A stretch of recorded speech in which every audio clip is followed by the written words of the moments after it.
Hey everybody, welcome back to Pete and Jeremy's D&D Time. This is an adventure that I have entitled Sleepy Sheep. But before we dive into the adventure, I want to take a quick moment to introduce our four wonderful characters that are playing with us this evening. First, of course, we have one of from a long lineage, or just a large family of famed adventurers here in Lands of D&D Time. We have Jesse Galanodel. Jesse, how are you? I'm doing fantastic. How are you today? Jesse, I'm doing better now that you're here. You know, I'm very excited to see how everything goes on today. How are you? What have you been up to? I'm also happy, but I'm happy because you're happy because I'm here. So I'm happy because you're happy. There we go. You know what? I'm glad that makes me happy that I'm happy. Anyway, I'm glad we have this positive feedback loop of happiness. So Jesse, it's been a while since we've last seen you here. Yeah. If I recall, was your last battle really so long ago as fighting that dastardly lich, Lemic? No, I've been in another adventure. I've been in other adventures. It's been a long time. I forget all these. The Goblin. Of course, who would forget the Boggle adventure? I certainly would. Anyway, there's small dogs, and it seems like you forgot. Jesse, sometimes I forget things. Well, Jesse, you know what? That's been a while. That's more than 3 months. I mean, what have you been doing in all that time? What does Jesse do? Sometimes I pretend to be someone's house cat. Oh, how does that go? Well, it's alright. It's okay? Yeah, calls me Data or something, I don't know. I don't really pay attention to him. Where's my cat? Oh, he's up there. All right, cool. Well, Jesse, I'm glad that you have fun beguiling people pretending to be their house cat, I think. And, I hope you have a wonderful adventure this evening. Our next hero this evening is... how do I put it? I don't want to say rough and tumble, but I think is a rather direct character. Kevin Crabhands. Kevin, how are you doing? How you going, mate? Just holds up a mug. Oh no, Kevin, you haven't started drinking already, have you? No, I haven't started drinking. This never stopped from a week ago. This is fun. I feel like eventually, though, you get used to it, right? Oh yeah, no, I need to drink a lot more. Oh no, Kevin. I don't know if you need to drink a lot. Kevin, let's talk a little bit about you. Kevin, you were always supposed to have crab hands, but it just never happened. Yeah, doctor got excited. Have you been...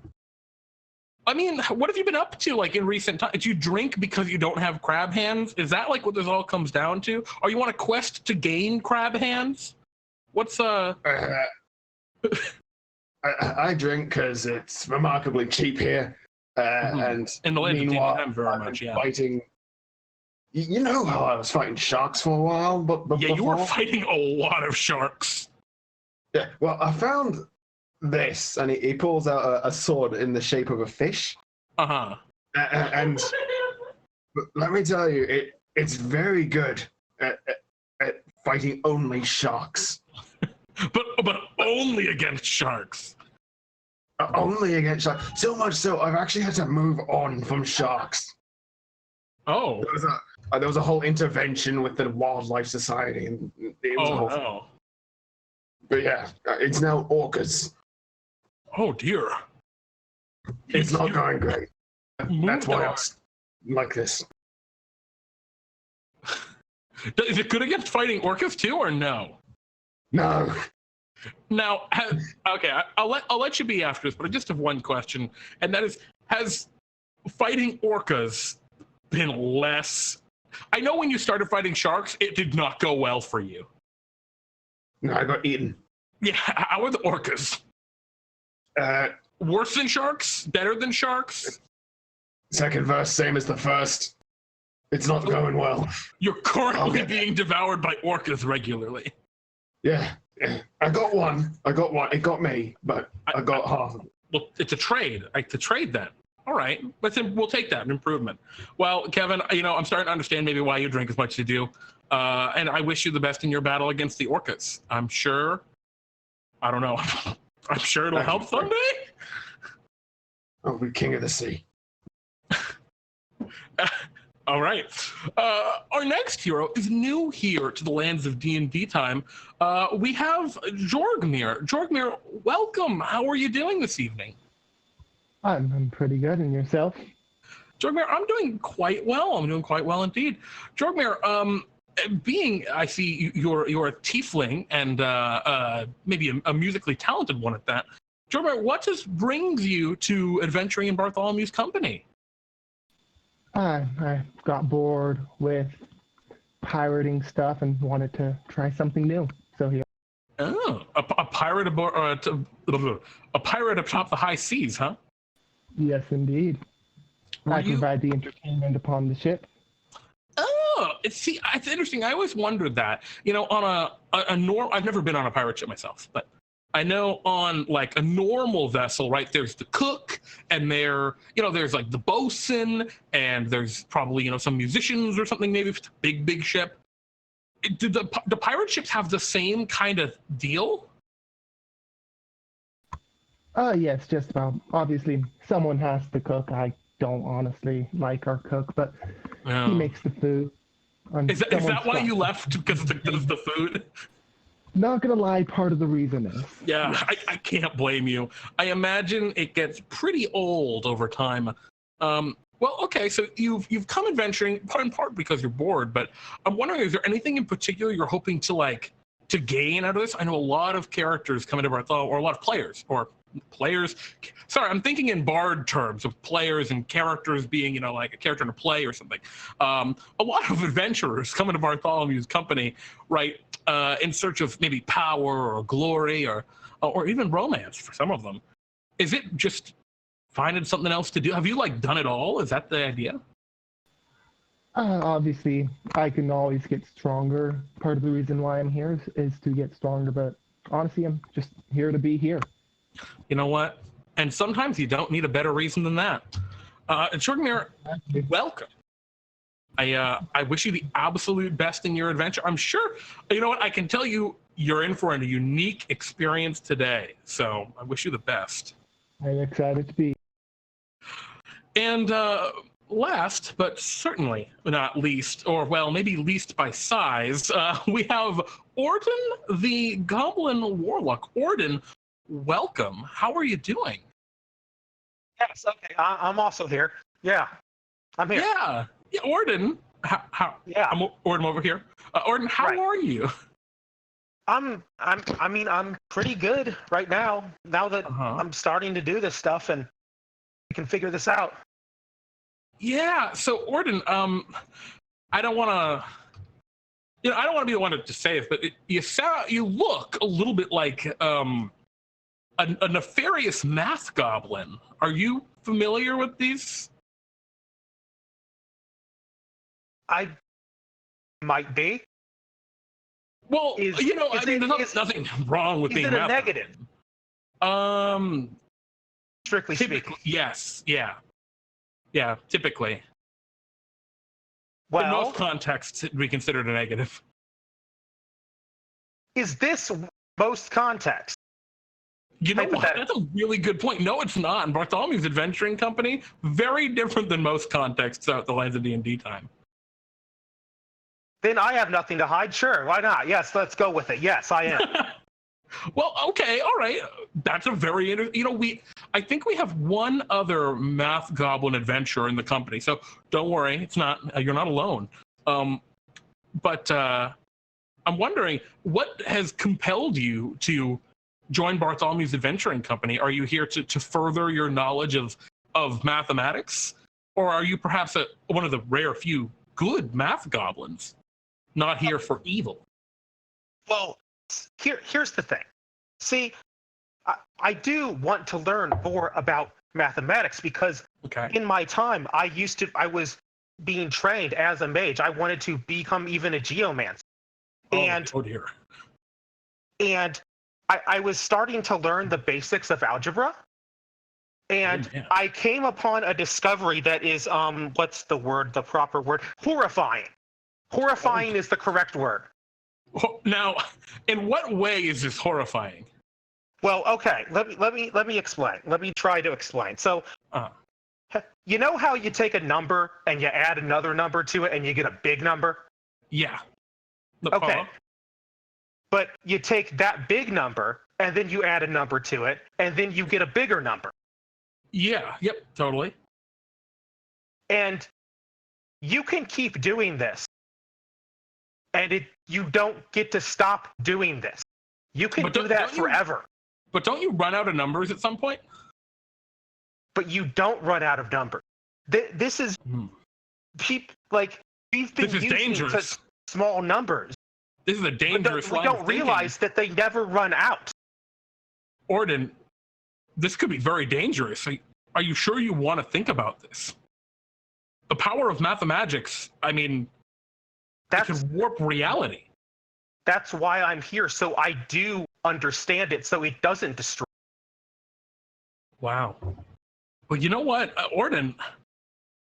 Very interesting. I guess, I think there are few adventurers here on a true intellectual pursuit. And I mean, a math goblin at that, and a pursuit to prevent the destruction of reality. That's a very interesting thing. I guess, Ordin, I have no choice but to wish you the absolute very best. Although I would hope that perhaps throughout your adventures, maybe being a member of Bartholomew's company could help to pull that little bit of evil that perhaps flows within your blood. I mean, or maybe you're just good. I don't know. I don't want to put words in your mouth. I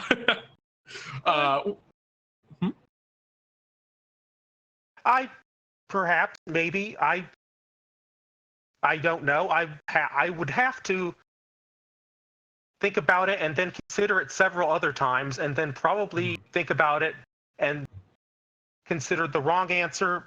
Anyway, we'll go on. Yeah, I know. A meth goblin once showed me a proof why he had to be evil. It was really strange. Anyway, welcome, Ordin. I hope you have a wonderful adventure this evening.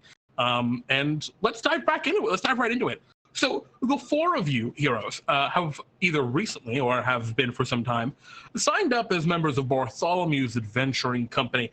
And it is on this day that Bartholomew has called you all together into his office. He's told you that there is a person in the Underdark who is in need of your assistance. The Underdark being a twisting labyrinth of caverns and caves and underground seas and the like that goes, well, near infinitely down beneath the surface of the Lands of DnDTime. And so, as Bartholomew had grouped you up and informed you that you are to go and meet a man by the name of Cyriak down beneath the Underdark. He has gathered you, set up a little teleportation circle, and said, all right, well, is there anything else that you need before I just teleport you down there? Can we get some holy waters? Feeling thirsty? Well, you never know. Might be undead in there. We can use the holy water. Sure, have a vial of holy water. And Bartholomew just kind of conjures a vial of holy water and hands it to you, Jesse. Thank you. Galanodel's always wanting something. Eddie, yes. Do you know exactly what they need? Oh, something about a lost sheep. I don't know, actually. The man spoke in an accent I'm not particularly familiar with. I don't know. I'm sure it's fine. Seems strange to raise sheep in the Underdark, though. Yes, indeed.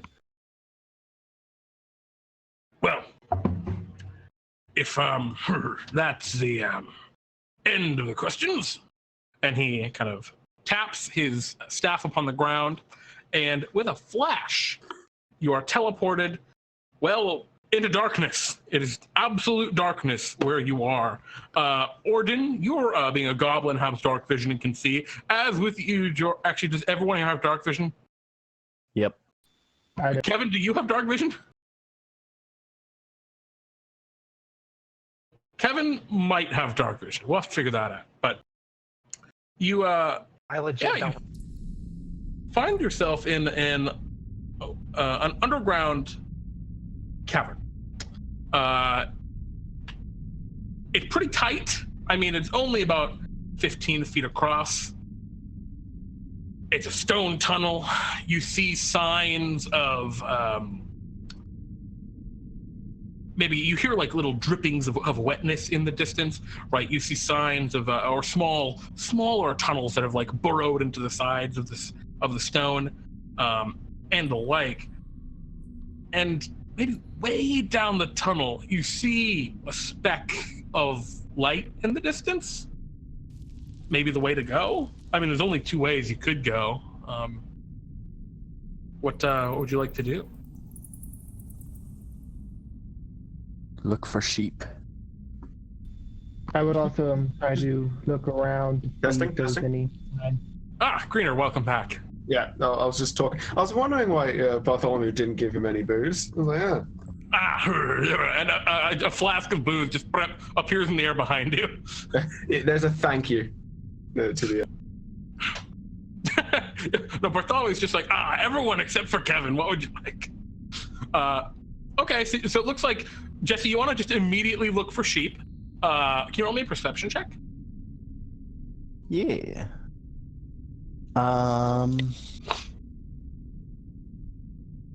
Perception. Yeah, you roll, you're looking around, and you find like, a little bit of wool, a little bit of white wool. It's snagged on some rock on the side of the cavern. And you see what looks like little sheep, like, I guess, like, is they like hoofs? Is that what you call a sheep foot? Sheep feet. Little footprints everywhere. They seem to be coming from down the tunnel ahead of you. Snag that wool and It's just a tiny bit. I'm gonna back trace where that sheep came from. Okay. Because I assume that's where we need to go talk to this person. Kevin's gonna stumble forward. Okay. Before we all go, can I just look around to see if I can see any signs of any sort of civilization? Yeah, I mean, right now you're in like a pretty straight tunnel. So the only even remote sign of civilization that you can see, like looking down one side, it's just kind of darkness in just ongoing, right? Down the other side, you see a tiny speck of light in the distance, but that's about it. There's no obvious sign of civilization here, besides that maybe this tunnel is a little straight, right? Like maybe this tunnel was created intentionally, right? This isn't like a purple worm tunnel or anything like that. So. And is the place where the wool was found in the direction of the light? Yeah, I mean, it's just in the tunnel here where you guys are pretty close, maybe like 10 or 15 feet away from where you all teleported in. And you see the hoof prints from the sheep everywhere. I mean, it looks like a lot of sheep go through this tunnel regularly, which is really weird because you're in the Underdark. Sheep typically don't live here. At least not that any of you know of. But yeah, I think Jesse, as you're like looking around, you being a druid, right? You have a little bit more of a innate connection and understanding of animals. I think you can, without even needing to roll any sort of nature check or anything, can see, yes, the hooves are coming from the direction of ahead, where that little light is visible. Yeah, Kevin's I just say head towards the light. Yeah, so Kevin, you're stumbling toward the light, and Jesse, you're, and I guess the rest of you are also heading down that direction. After a couple minutes of walking, the light becomes a little more prominent, a little more illuminating of the area around. It's not just a speck in the distance anymore. And you can see that this tunnel that you're walking in, which again is pretty straight, opens up into something of a cavern, right? A pretty large cavern. You can't see the other side of it.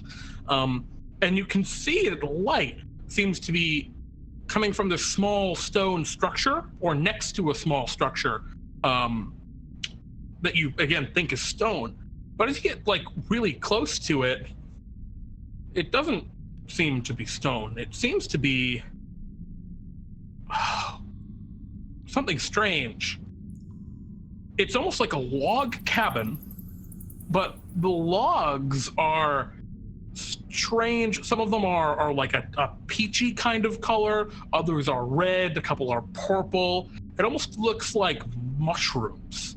Like someone has made a weird mushroom log cabin here. It has a chimney made out of stones, thankfully. And adjacent to it, which is where the light is coming from, you see a big pen. And again, it's got a fence around it, and the fence seems to be made out of the same dried mushroom material. And in the pen, there are like 40 sheep. And where the light's coming from is a handful of these sheep are like floating off the ground, and their wool is glowing this light color. It's just glowing with light. And you can see that those couple sheep that are flying around, like floating around, appear to be tethered to the ground by like little ropes. What do you all like to do as you see this very strange sight? Kevin's gonna go over and laugh at the flying sheep before pushing one around. Okay, so Kevin, you just like walk over and go to climb into the pen. Yeah, basically. Oh, climb is a bit of a strong one. I say fall forward over and then get himself up. Okay, you fall over the fence and go to harass one of the sheep. Yeah, just gently push Disrupt it the back. flying sheep too hard. I go up and knock on the door. Okay, so Ordin, you're over watching, Kevin, making sure he doesn't do anything too bad. Kevin, you're at one of the sheep, and they're floating above the ground like 5 feet maybe, and they're tied down, like there's a little rope tied around their leg, and that rope goes down, it's tethered to the fence. And so you jump up and you bap it, and the sheep is light as a feather and just whirls across. And as you hit it, it opens its eyes, like it was asleep, and then it stops glowing and it falls to the ground and just Oh, this is the best thing. It's like cow tipping, but for sheep. And he runs over to the next one. Okay, you start harassing the sheep. The sheep seem more surprised than anything else. You're gonna try to stop him. He'll catch any sheep that are too high up and look like they'll hurt themselves in the drop. Yeah, and I think, and it's funny because the sheep fall like a feather. They fall so slowly. And Jorgmir, as you're like going over to kind of stop Kevin, it seems like the most Kevin's actually doing is just waking up a couple of sheep that are snoozing. And it seems like all of the sleeping sheep are the ones that are like floating up a little bit and glowing. But as you're all over there looking at the sheep and Jorgmir, you're trying to be like, Kevin, stop. And Kevin's like, wow. And the sheep are like, bah. Jesse, you knock on the door like a human. I tease. Whoa, excuse me? Like a I'm human? sorry. Like a half elf, half sea elf druid. Whoa, you can say person, okay? I'm sorry, you're right. Like a person. And the door opens, and you see the person who enters the door is a kind of strange sight. They're a drow, a dark elf, and they're wearing what appears to be like wool clothing, like lots of wool clothing. And other than that, I mean, there's a harshness, I think, that most drow have just in their demeanor and in their eyes almost. Resting bitch face, yeah. You don't see that in this guy. He just seems very chill as he opens the door. And he goes, oh, hello. You, welcome to my home. Please, come in. You must be we're from here the Bartholomew. for Bartholomew's Adventures. Yes, of course. Please go. Oh, your friends are playing with the sheep. Why are the Like sleeping children. ones full of air? Well, they are all full of air. One of us is in fact drunk on the job. Then why are the awake ones full of less air? What Oh. do you do with a drunken sailor? What do you do with a drunken... Please do not wake the sheep. Friend? Try to- Are you sure? They're pretty fun. And he pokes another one. Meh. And it falls down. I think it'd be good if you did not wake the sheep. Whatever. Sorry. I don't really care. Are all the sheep tired? What No, can we do only a for you handful today, of them. sir? Like there are like 40 sheep, and maybe 8 of them were like snoozing and floating up and glowing. But okay, so they're not all tied in case one of them goes to sleep and decides to float away. Yeah, they're not all. Well, they're tied to the ground. Like they have little ropes that tether their legs to the ground, so they don't. Oh, right. Yeah. They don't float They don't float away. Right, gotcha. Because please, my name is Cyriak. Please come into my home, friends. And Why he do you just. keep insisting that we go into your home? We could talk out here if it is better for you. I was trying to be, what do you say, polite. Have you got booze? You already have No. booze. I have lots of sheep's milk and cheese, if you'd like. Oh, jeez. No, Nope. it's fine. Anyhow, yes. Well, I'm Cyriak. I am but a humble farmer down here, as I'm sure you've seen my flock. They are a very rare creature that lives down here in the Underdark. Not naturally, though. They come from a. Have you heard of a dream crossing? I can't say that I have. So there is a place, the plane of dreams, where thought becomes reality. That is where our light, floofy friends come from. They come from this other realm, and usually they're very difficult to go from place to place, but the sheep, they have a way of doing so. There is an area nearby where there are titans of yore slumbering in the dark, and the sheep, when they leap over a fence in that area, they go from here to the plane of dreams. So, that's what they do. I've put up a fence, and the sheep go, and they leap over the fence, and they go to the plane of dreams. And they can eat and do all the things that sheep need, and then they come back to me. What's the issue here? Well, my sheep some of them have stopped coming back. They have gone missing. And I do not know what the problem is. So I assume you want us to go and retrieve your sheep? Well, you see, the sheep have a strange, for the most part, right, when there is a lot of them, all of the light keeps the Underdark creatures away.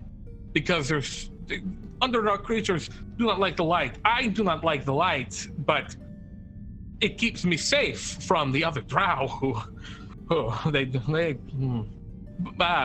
anyway, yes, it keeps the bad things away, for the most part. Have you tried a torch? There's not a lot of wood down here, my friend, if you have not seen. Where'd you get the fence? Alright, doesn't matter. These are mushrooms. Burn the mushrooms. They don't burn very well. Okay. Mostly smoke. Either way, what I was saying, every day, I will send the sheep out, they will run down the path, and he points down the trail you came from, and they will do their sheep things, and they will go to the fence. And they will hop over the fence and go to the plane of dreams. And then they will come back sometime later, and they will return to me, because I don't know, I have trained them to return to me. What you're saying is, if we hop over the fence, we'll go to the plane of dreams? I have no idea. I was not able to do it when I tried. But it is somewhat dangerous for me to go, because I cannot follow them to the plane of dreams, and then I have to wander through the Underdark alone back to my home. And I am but one drow. Don't worry, we got this. What was that, Tiefling friend? I think we should go and try to jump over the fence? I mean, that would be if you could find out what's going on with my sheep. Well, I believe that's why we are here. All right, which way's the fence? Well, you'll Tunnel we follow. just came. Hmm? Isn't it back the tunnel we just came from? Yeah, more or less it is a straight shot. There are some places that are challenging for people to go. The sheep, they jump very well because they are so light and buoyant. Kevin's But, already gone. Oh, he's just going. I'm following. Oh, Yeah. well, Cyriak, tell me, how many Probably sheep are if- you supposed to have? well, there are about 40 now. There were 45 about a few days ago. They're dwindling in quite much, I'm afraid. 40 or about? But there should be 40 now. Okay. Quite the flock. Sometimes, you know, I've been down here for many years now. The flock started as simply 5 or 6 sheep. I had this dream of the floating sheep, and then they came to me. And, you know, sometimes they would come back and they would bring baby sheep with them. And they have been here for many time. But now, I do not know. If they are gone, if they all go away, I will be alone again. And there'll be no light to keep the other Underdark creatures away. So, Okay. you had the question, Goblin friend. No, I was just thinking if there's 5 of them and 4 of us trying to figure out someone's going. If we're going to rescue them, one of us is going to have to double up, and maybe. I mean, it's definitely not me. I don't even think I could carry a regular sheep. If you can rescue them, that would be good. But I just right now wish to prevent any more from being lost. Right. Well, We just need to figure out why. well, and preferably to stop it if you can. As I said, these are strange sheep. I was going to release them so you could follow them, but your friends are they just left. Yeah, that is definitely. It's impulsive. I will admit. I guess you should go after them. Yes, I will release the sheep and you can travel with them. Okay. Yeah, that sounds. He goes over to the little fence. He opens a little gate. Again, everything there is made of dried mushroom instead of wood. And he goes, sheep, time to go home and eat and then return. And the sheep, all kind of like wake up. You see one of the sheep is still snoozing, and he kind of just goes over and like shakes on the little tether that's tethering it to the ground. And blood falls out of the air. Come on, time to go eat. And the sheep begin to just kind of hop. They don't really walk. They kind of hop over each other like they're just hopping everywhere. They're super light, and you can see every time they hop, they kind of glow just a little bit. Their wool. And yeah, this swarm of sheep begins to hop down the tunnel. There they go. Yeah. I'm gonna try to count the sheep Okay. as they're going. Roll me an intelligence check. If one gets near Kevin, he'll try and grab it and just hold it above his head. You can't close to 20 sheep. Or 40 sheep. You kind of lose track a little bit. You think it's 40. It could be 41. But you're pretty sure it's 40. Okay. Kevin, eventually the sheep begin to like catch up to you and Jorgmir, who went ahead a little bit. He is stumbling. Okay. You want to try Brought and the catch sheep. one? You want to try and catch a sheep? He basically, the plan's, these things, when they go up, they glow. So if I hold it up, then he's going to try and hold one above his head. Roll me an athletics check to grapple the sheep. Okay. Athletics. Oh, just flat nothing. 11. Okay. Yeah, oops, I accidentally rolled that to the GM. It was about 12. I got beaten by a sheep. It takes you a couple of tries to grab a sheep, but eventually there's so many, you catch one. And you want to hold it over your head? Yeah, just both arms straight up. I mean, one hand is still gripping his flagon, but the rest of it. Okay, so you grab the sheep, and when you do so, it seems like surprise. And when you hurl it up in the air, it becomes just incredibly light all of a sudden, and it begins to glow with bright light. And it weighs maybe like 5 pounds, and you're just holding the sheep above your head with one hand, and the sheep is just looking around. Have you ever played the game Don't Let the Balloon Touch the Ground or some such? I'm aware of the concept you're talking about. So you're just gonna start bapping the sheep around? Yes. Oh, Just as he goes. Jorgmir, you're watching Kevin just kind of like bop the sheep up in the air. The sheep doesn't seem like it's in any pain, but it's very confused. I definitely want to participate in this. I'm gonna like, over here. So by the time Ordin, you and Jesse catch up to Kevin and Jorgmir are just kind of like bopping the sheep like a volleyball back and forth, and the sheep is just just kind of being bapped around. And now Very this confused. one's full of glowing air. This is fun. Yes, indeed, very fun. Mm-hmm. And that's going to be, he's going to take a swig from his drink and then look sad that it's empty, and then just continue to bap it. Okay. So the rest of the sheep are disappearing down the tunnel ahead of you as they are hopping along at quite a pace. You'll follow. Just angle the baps to move it forward and then catch up. Okay. No, hear me out. What if we get 2 sheep? All right. So do you all just continue to follow the sheep for a little bit? Yeah. Follow. All right. You're following the sheep, and they're quick, but they aren't super fast, right? Because there's a huge clump of them that slows them down. And so they're boing. They're just bouncing all over the place, glowing with light. It's very bright in this tunnel as you're following these sheep. They're very loud, but there's so much light and there's such a mass of them. It would probably be like intimidating for a lot of Underdark creatures to go after them. But as you're it's kind of like as a group, right? They're a little more intimidating than they are individually. Mainly because they're not intimidating at all as the sheep. But yeah, you're following them and things are going great until you come to your first real roadblock, and that is there's the tunnel kind of opens up into the side of a cavern, right, where the walkway goes along like the ledge of a wall, and you look over the side, and oh god, it's just dark drop into who knows how far it goes. And you can see up ahead, part of this pathway has collapsed, and it's about 15 feet across. The sheep are just jumping over it, no problems.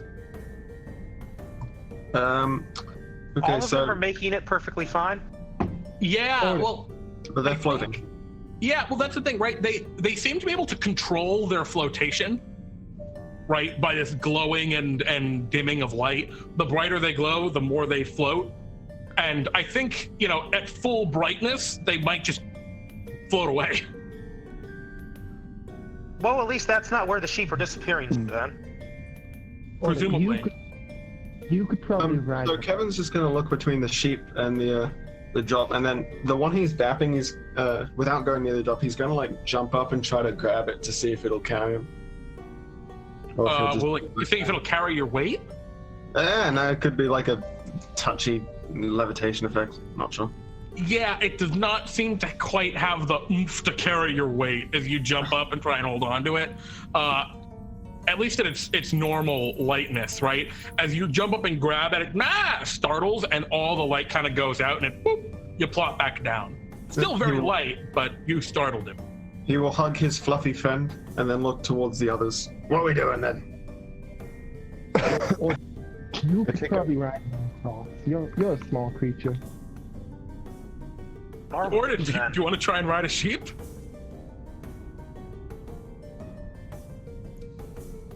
Ordin? What? Oh, sorry. Did you want to try and ride a sheep? I was thinking about it because being a goblin, being small stature, fairly light, it might work for me to do it. Yeah, so if you want to if I can manage to climb onto one, then it might be able to handle my weight. All right, so you grab one of the sheep that hasn't hopped across yet, and it just kind of looks at you a little surprised, and you just want to climb onto its back and hope it carries you across. I want to try it. Okay, can you roll me an animal handling check? Yeah. Okay. Okay. Yeah, that's a 5. You climb onto the sheep's back and it and it like leaps off the side and just starts to plummet with you on its back. You all watch Ordin disappear into the darkness below. Can Kevin attempt to grab the sheep and thus Ordin? Well, I was gonna say, Ordin, Yes. for a moment you think, oh my god, I'm about to die. And then as the sheep screaming, it begins to just glow very brightly with color, and you're no longer falling. Well, you're falling, but just the other direction. And all of you see this glowing just orb of light just boom slam upwards into the ceiling. And Ordin, I need you to roll me an athletics check to hold, or a strength saving throw to keep a hold of the sheep as it suddenly zoop. Yes. Okay. Oh gosh. So I think what happens, Ordin, is as the sheep catapults upward, you just kind of like lose grasp on it, and you just kind of plop back onto the cliff edge with everyone else. All right. Everyone else looking upwards, there's a sheep that is just brilliantly white light, like daylight glowing, and it is stuck to the ceiling. Okay. All right. I have an idea. I have an idea, everyone. All right. All right. I got some rope. These things float. You're pretty tiny.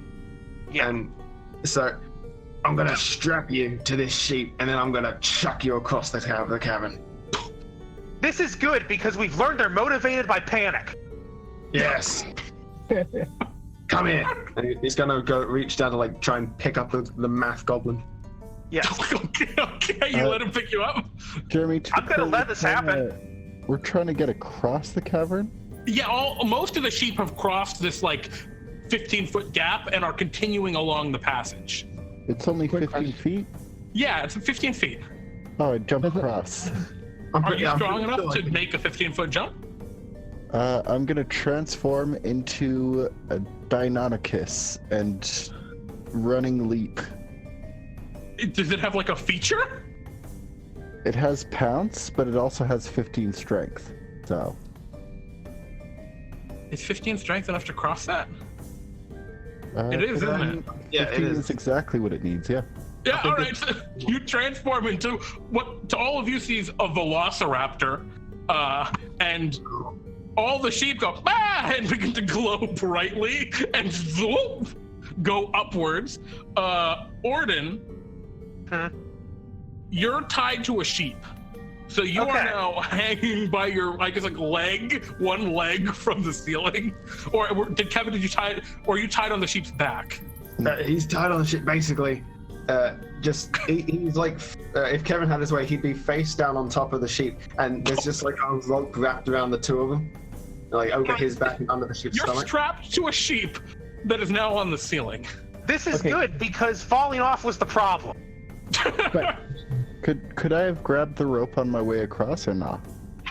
What rope? The one he's tied to. It probably because yeah, absolutely. The rope hangs down from the ceiling. yeah, when I he's see drunk. all this go up, can I try to grab a sheep? When you see them all go up? Yeah, as soon as I see like all of them, I think so. I think you've been observing, and like you realize as soon as you see Jesse just have this transformation, you go, "Oh, I know what's about to happen." Go ahead and just roll me an athletics check to grab onto a sheep.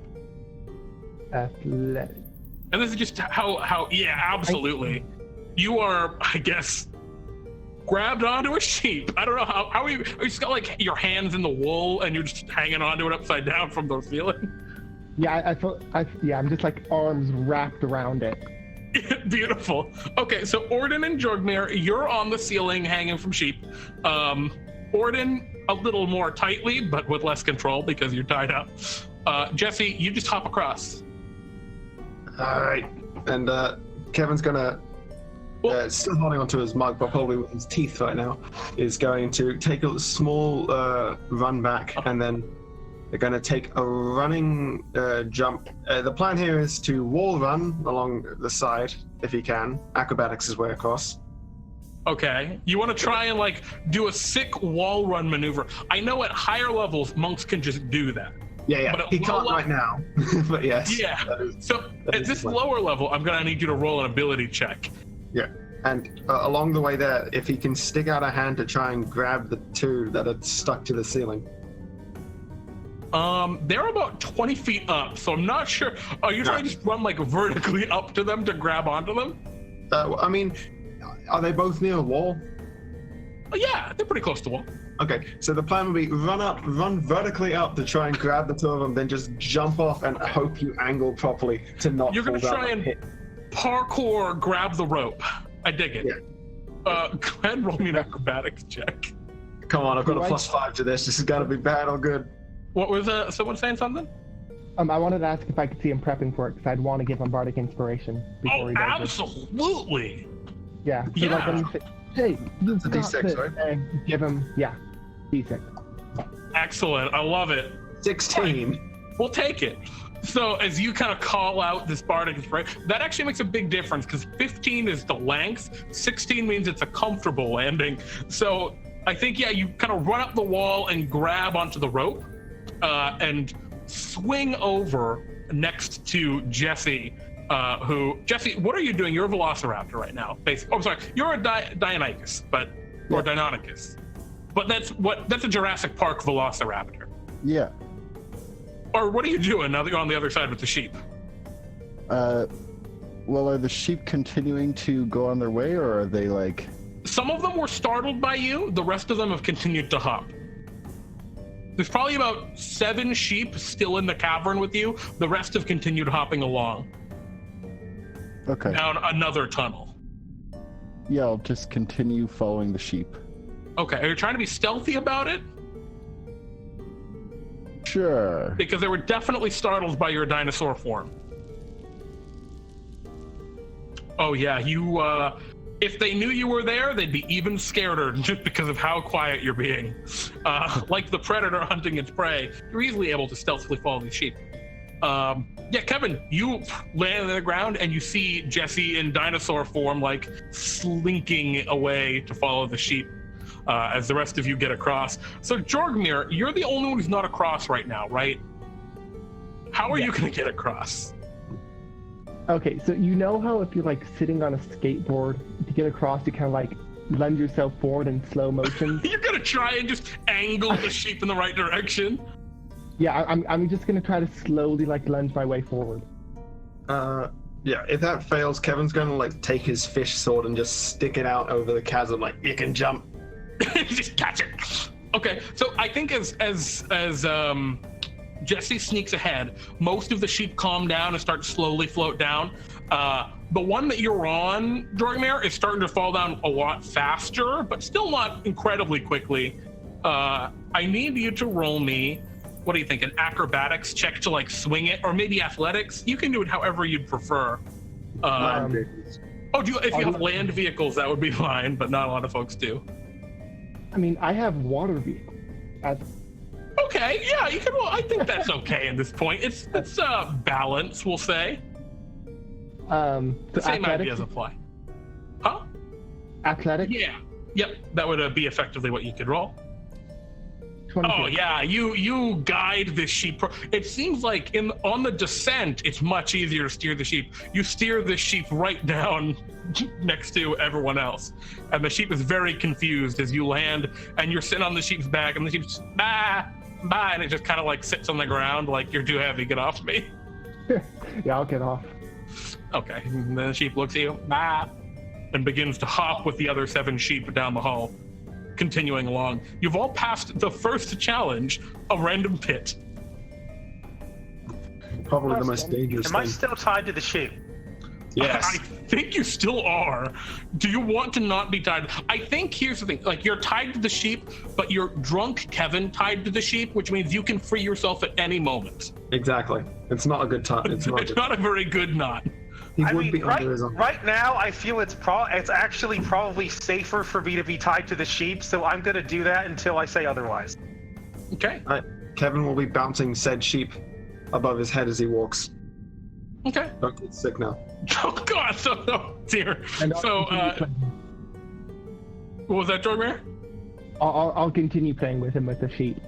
All right. So, Ordin, you're tied to a sheep. That sheep is bouncing around, being volleyballed by the other two, and the sheep at this point seems like he's having a good time. The sheep, like, seems to be enjoying this volleyball game. Jorgmir, it's a little dizzying. But Jesse, you slunk ahead a little bit. And as you've done so, you come to the end of this second passage, and it opens up into a chamber that has mostly collapsed. I mean, you could see above you, like, you're at the bottom of a huge pit, basically. There are huge there's boulders and debris and rubble everywhere. Some of it maybe looks like it was like old dwarven, like from a dwarven bridge or something that had collapsed. The chamber here was probably at one point, and up higher, you can see it stretches quite a lot further, wider, but 100 feet maybe wide. But because of all the debris and detritus, it's only about a 15-20 foot wide clear passage. And you can see up ahead, well, the lights are starting to flicker out of the sheep. Do you want to slink right on up and see what's going on? Yeah. As you slink up, you see the sheep are all still hopping over each other like boing, boing, boing, boing, but you only see about a dozen sheep up ahead. And you can see that there is a railing of what is absolutely like from a dwarven bridge that has collapsed. And the sheep are boing, boing, boing, boing, going over to it. And as they hop over it, they disappear. They're just gone. And like a small flash of light. I'm sure that's nothing to worry about. And Kevin's gonna Well, walk right now, Jesse, you're the only one who sees this. No. Okay. I'll wait for my Okay. Everyone slow else. companions. Everyone else shows up. Do you try to stop any of the sheep from going through? We already have one, right? You do have one. Kevin's following the sheep. Okay. I'll jump onto the fourth to last sheep as it blinks. Try to time it. Cool. So I think what happens here, right, is you're watching the sheep just bounce over this little old dwarven fence and whoop, disappearing, and the one boing, disappear, boing, disappear. And we're down to the last 4 sheep, and Jesse, you leap onto one of them, and it boing, jumps over, and it disappears, and you don't, and you just kapoosh, fall onto like the rubble on the other side. Oh. Unfortunately, not having quite followed the sheep. Kevin, you try and leap over to follow the sheep, and you land on Jesse. Hello there. He's got just drink breath. What's happening to Ordin? Well, That's my Jorgmir, what was that? What's happening to Ordin? That's my question. Well, I think all of these sheep, except for the one that you're holding, that you're playing volleyball with, that Ordin is tied to, have hopped over the fence. You're holding the last sheep, and the sheep is like squirming a little bit, going bah, bah. Right. Can Kevin scale this fence? Yeah, it's not big. It's very small. It's like a railing. Right. Fall over it. Let's go. Yeah, I'm Nothing gonna try to go. happens.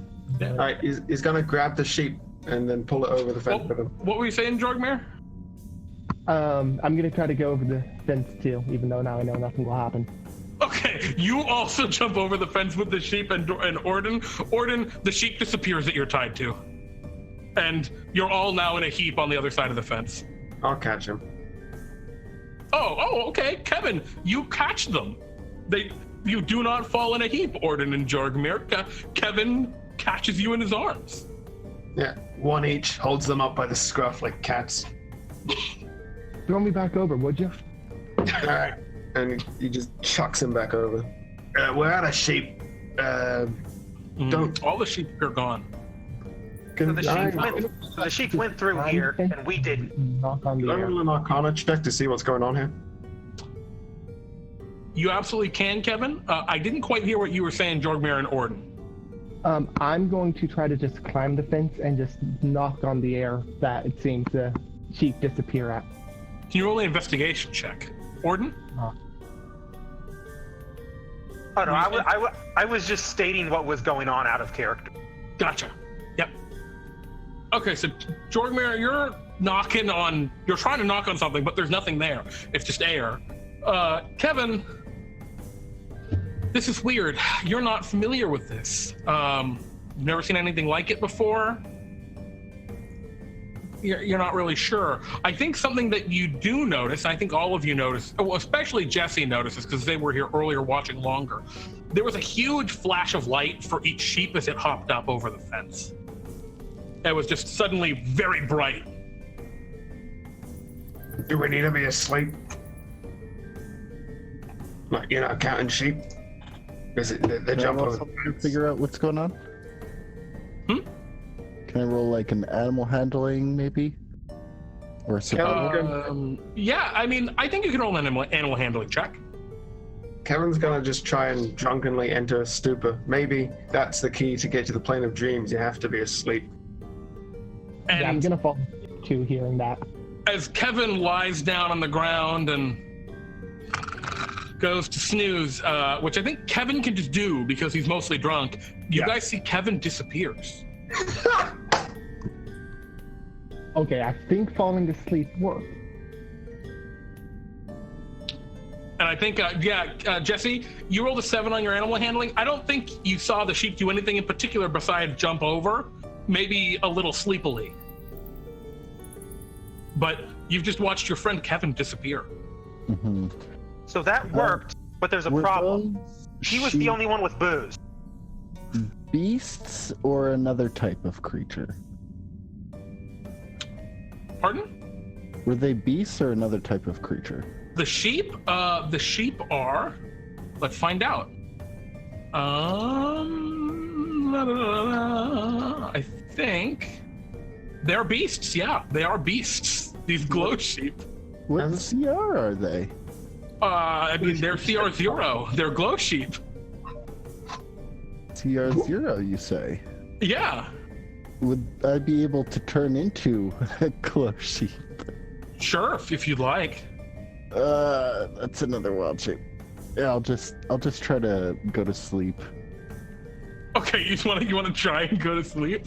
Yeah. Just as a small question. You can't turn into a glow sheep, then you'll mess up the count. Yeah, since you said earlier that one's thoughts in the dream will kind of affect the world around it. Sure. Yeah. What happens if your character's drunk? Yeah, it's kind of weird. It's more of people's dreams in the material plane affect the plane of dreams. All right, gotcha. We good then. Yeah. I wanted him to fall asleep. Yeah. So, is everyone just trying to get some sleep? Yep. Okay, so I guess if it worked and we don't have any alcohol, then I guess that's what we're doing. okay, so you guys all just kind of lie down, try to get some sleep. Can all of you roll me Constitution ability checks? You just got to hit the Constitution button. All right, Ordin, you managed to find slumber first, and then Jorgmir sometime later. Jesse, you're just lying there, eyes closed. Nope. I'm falling asleep. Close your eyes again. Trying real hard to go to sleep. And eventually, you were able to fall asleep. And you find yourselves no longer in the plane of dreams. In fact, I'm sorry, no longer in the material plane. In fact, when you awaken in a heap on the other side of a fence in a beautiful, beautiful field. You see wheat rolling over hills. You see strange, large trees with these exotic, floofy fronds that almost look like feathers. And you see a whole bunch of sheep walking around, and they're just nibbling at this beautiful golden hay. Just ma. Kevin will look down at everyone around like, hello. Kevin, you appear about a minute before everyone else. Everyone else, it took you way more than a minute to fall asleep, but there's some weird plane time dilation dumb stuff that goes on with otherworldly planes. So you all arrive at approximately the same time. Okay, so if Kevin was holding his mug, does he have his mug now in the dream world? Yeah, you do. Okay, if he looks into it and wishes for more booze, is it there? No.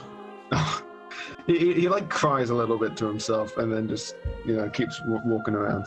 You hear a honk, honk, and you see a really strange, like, four-winged goose flying through the sky. Give me golden egg. And as you see it flying through the sky, it seems to be flying right toward you. And then, as it gets closer, you're realizing it wasn't distant and far away at all. It was just very tiny. And this tiny four-winged goose lands just on the ground near you. It's maybe 6 inches long. And it's honk, honks. It's very loud for a tiny 6-inch tall goose. I would like to pick up the goose. Okay. It tries to bite your finger. What's your armor class? 15. It does not bite your finger. Kevin just It honks angrily at you. Kevin just watches it cling to his finger and puts it in his palm. Hello there. Aren't you cute? With a finger, he'll try and drunkenly rub its head. Oh God. Is Kevin gentle? Kevin's as a monkey, it does actually have a degree of control over his body. Yeah, so Kevin, you don't crush this weird four-winged tiny goose. What are the rest of you all doing? You're now here. You all kind of arrive, I think, at this moment, and you see Kevin standing there petting the tiny goose. I press the crouch button. Oh right, you're still a velociraptor. Yeah. Oh my God! All right, Not so you velociraptor, crouch it's a sheep, in the long grass and you start lurking. Yeah. Beautiful. There's a predator. You all lose sight of Jesse very quickly. I wanted him to do. pet the goose too. Jorgmir, you walk over. Yeah, you pet it's very soft. It's a very soft, happy-looking goose. It honks a couple more times and it tries to fly away. Do you let it fly away? I won't. No, you just wrap your hands around it to keep it? Yeah, Kevin's the same. This is his friend now. His friend cannot leave. Just honk, honk, honk, honk. Ordin, what are you? I'm trying to see. First, I want to concerned that we're introducing a dinosaur into a fluffy dream world. Mm-hmm. But after that, I actually want to just look at the sheep we see here to figure out if these are indeed the glow sheep. Yeah, that's a really tough question. Go ahead and roll me a, how do you want to do that? Do you want to count them? Or do you want to look for identifying characteristics you may have noticed on them? Do you try and startle them so they glow? I think counting them works out first. I'll pull up my abacus. You're able to count them perfectly using your abacus. No ability checks required. There are precisely 40 sheep. Right. Are there any paths leading from where the sheep are hanging out? There's precisely 40 sheep, you said, and not 45. Yeah. There are precisely 40, which is how many originally were in the pen when you arrived. So are there but not as many as he said he had. Not originally, yeah, because he said they'd been disappearing, and so they're not clearly here in the field. Kevin, you were asking if there's any trails? Yes, thank you. Yeah, looking around, there's an apple tree a little ways away. No obvious trails. Right, he's going to the apple tree. He's hungry. Okay, Kevin, you walk over to the apple tree. He's going to look. Has it got any apples? Yeah, it's got plenty of apples. He wants to punch the tree to make the apples fall down. Okay, you punch the tree, and the tree goes, "Hey, Hey, give me your apples. Cut the shit, or I won't give you any apples. Fine, just And give me you an see, apple. you see like a face kind of appear around the trunk of the tree looking at you. It's a very angry looking face. Hey. Kevin gives its best angry drunk look back. I'd like you to roll an intimidation check against the tree. That's a sentence you never hear outside of D&D.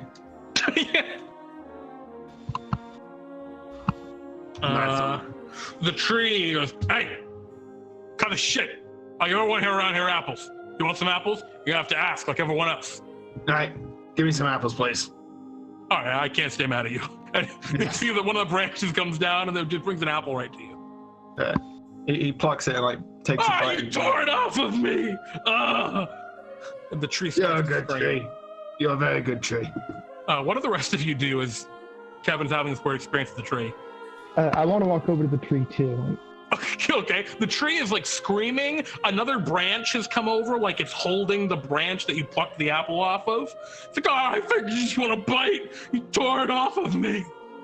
This is what we do. Okay, Jorgmir, what do you? This what tree's we having do? an episode. Mr. Tree, do you mind if I climb you? Yeah, okay. I can't stand mad at you guys. Thank you. You want to very climb up nice onto the man. tree's shoulders? I want to climb like as high as I can get on the tree. Yeah, you climb way to the top. Yeah, you're able to do that. Oh, actually, we'll come back to you in a second as you're climbing up the tree's branches. And the tree goes, oh yeah, I'm a giving tree. I can't help it. You know, just like it hurts in the moment, but then I see the smile on your face. It's a great apple, isn't it? It is. It is It's a very good apple. fantastic apple. You did very well. Jesse and Ordin, would you two like to do anything as all this nonsense is going on with the tree? Yeah, I'd like to give these sheep nightmares. You'd like to what? You'd like to just pounce out and terrify a sheep? Not like pounce out and terrify them, just every now and again, like a random sheep will be selected to Just catch a glimpse of what could be a very dangerous predator. Just a quick question. Are we sure it's an amazing idea to give nightmares to something while we're on a dream plane? I don't know. Roll me an intimidation check, Jesse, with Oh, God. advantage, because you're a dinosaur. This is where the big bad wolf is I created mean, by was the it a sheep. good idea to punch a tree? Oh no, 100% not. No, Kevin, look, this is the green or gray saying, is this a big question? Kevin never suggests, is this a good idea? That doesn't come out of Kevin's mouth. Yeah. This is full of good ideas, I must say. This is the player character. Yeah, you horrify one of the sheep, and I think what happens here is, like, you spooking them left and right, like every so often, and one of them spooks especially hard and begins to glow brightly and shoots upwards, but it only shoots up about 10 feet, and then it like bonks against the sky. And this is right about Jorgmir. As you're climbing to the top of the tree, you hit your head on the sky, and you reach up, and the blue sky is like solid and not very high above the branches of the tree. I want to like knock on it, so that way I can actually successfully knock on air. Yeah, you knock on it. Yeah. Would I have? Would you say? There's a sheep floating above on the top of the, floating against the sky, short ways away from you. Would you say I have a good view from where I am currently? Of Just what? everything. Of just the rolling plains and everything? Yeah. Yeah, absolutely. I just want to search for anything that's out of the ordinary. Obviously. Roll me an investigation check. Oh man. Oh, not bad. Just like that little goose that I think Kevin still has, was like, seemed like it was so far away, and as it got closer, it's just a tiny goose. You're looking at the horizon and something's not right. Like the vanishing points aren't right. And you realize I could probably walk like 20 feet and get to that mountain. And you don't think that mountain in the distance is actually big.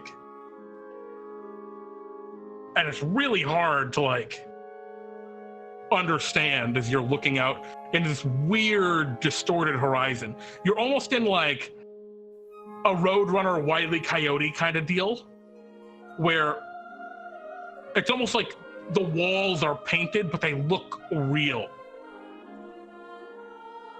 It's very disorienting.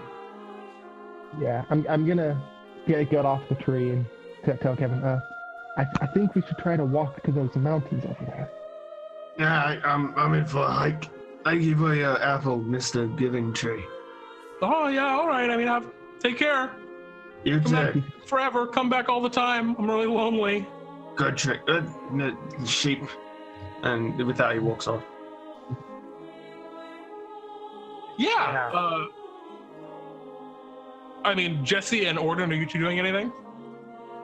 I'm gonna try and go the same way over to the mountain. Yeah, you guys find it's incredibly easy. It only takes you like, and it's weird because Jesse, you've been lurking in the grasses all along, and you're able to do that no problem.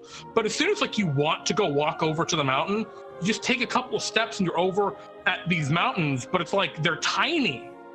They look like what mountains would look like in the distance, but they're like right in front of you, and you could just like look past them. And looking past them, you see there's just more rolling plains, and you're like the size of these very tiny, distant-looking mountains that are actually very close. This is some Alice in Wonderland stuff. And Are these mountains a prop? no, I mean they feel like stone and dirt and stuff, and they're I'm little saying that in trees. character. Oh yeah, well I'm saying like as you like touch them and like put your hand on them, there are little trees and things on it that you just crush with your hand as you lay a hand on it. Just Kevin's gonna level. like look down at this tiny mountain, see if there's any tiny people. Yeah, roll me a perception check. Perception. While he's doing that, I want to try to pick up the mountain. Roll me an athletics check, Jorgmir. Kevin, you're looking down and oh wow, there are tiny people on this mountain. And you see they're freaking out. They're like totally panicking as the mountain is shaking because Jorgmir is like trying to lift it up. Okay, alright, stop that. Oh, okay. There's tiny people. Hello, tiny people. Have you seen? You see like a couple of tiny little houses that look like they have just collapsed from the earth shaking that just happened. I'm very sorry. We didn't know. Have you Who's this? tiny You people see one try to shoot a tiny arrow at you, but you're too far away by its standards. Can you hear me? You look down and they're like, the tiny people are like holding their hands over their tiny ears. Can you? Okay, what if we talk extremely slow so that way they can understand? I think we're just talking loud. Can you hear me? The tiny people start to try and flee up the tiny mountain. Jesse, Yeah. you come across a burrow. A what?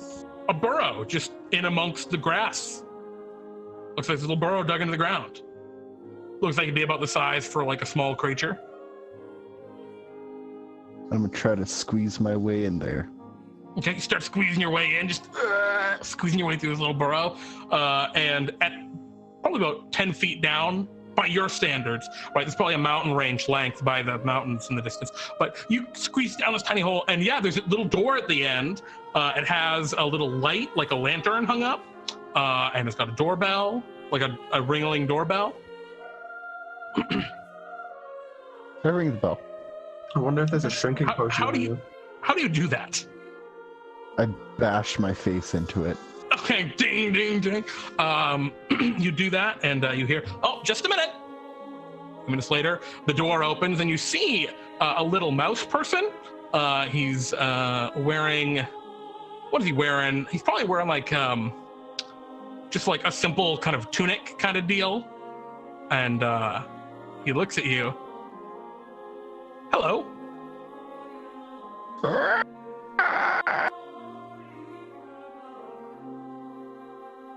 Susan, there's a velociraptor at our door.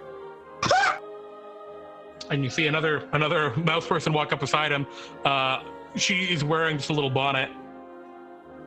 Huh. She kind of like walks forward and goes to like put her to touch your snout. Do you let her do it? Yeah. She's like bite-sized for you. You could chomp her. All right. Yep. She says, I think, Jack, this is actually a Deinonychus. What's the difference? Well, you see, and they kind of, she starts going into like a thing. It's like, oh god. All right. And yeah, he's like, what can I do for you, Mrs. Deinonychus? Yeah, I'm gonna reach into my Velociraptor pocket and take out some of the wool. From the sheep. They're here about the sheep. Please come in. And they kind of go back into their little house. They leave the door open. Do you want to try and squeeze in after them? I'll squeeze my head in. Yeah, you squeeze your head into like a little living room, and you see a little fireplace. You don't know where it comes out to, and there's some like little carpets, and you see there's a kitchenette attached, right? And there's like the little counter in there, and they go and they just kind of sit down. The man sits down in an armchair. The woman goes to sit down in a rocking chair, and she was like knitting something, and the man mouse looks at you and says, "Well, the glowing bouncy sheep. Yeah, they come here from time to time. What do you need? We typically stay away from them." I'm gonna write in Roman tiny little numerals hand. with a tiny little like raptor hand. Just gonna reach it into the doorway, kind of like scratch onto the floor. 45 Ooh, not the minus. floor. Just let me get some chalk. He kind of scampers off. The rest of you are over by the mountainside. The little people are in panic. They're having a really hard time, as there are titanic figures looking down at them, disturbing their mountain. But I think you all can you see the tail end of a velociraptor with its head stuck into the ground some ways behind you. It's your friend Jesse, who seems to have stuck their head into the earth. I'm sure that's fine. And Kevin crouches down and then whispers as slowly as he can, "I'm sorry. Have any of you seen a giant glowing sheep? Preferably 5 of them." Actually, I want to, if I can, I want to do a perception on this scene on the mountain. Yeah. I want to see if the tiny people themselves have tiny glow sheep. Absolutely. Please roll me a perception check. Would a nat 20 cover that? I'm gonna give you with advantage. I think the nat 20 saw them at all. Right. This is a deeper. You could also do investigation if you'd prefer, Ordin. Perception's higher, so I'll just go for it. So what is it that Kevin's just whispering to these people? You're squinting. And Kevin, you're talking to them, and I think you've gone around the side a little bit, and you found another little village where they're also still freaking out. And yeah, there's a tiny little sheep pen, and you see a tiny little sheep hopping around. Is one glowing?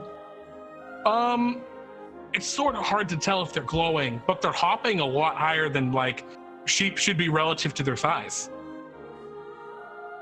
because they're just so tiny. But it does appear that they do have weird, lightweight, super buoyant sheep. Kevin doesn't see this, so. Oh no! I mean, I think you share you guys share this information.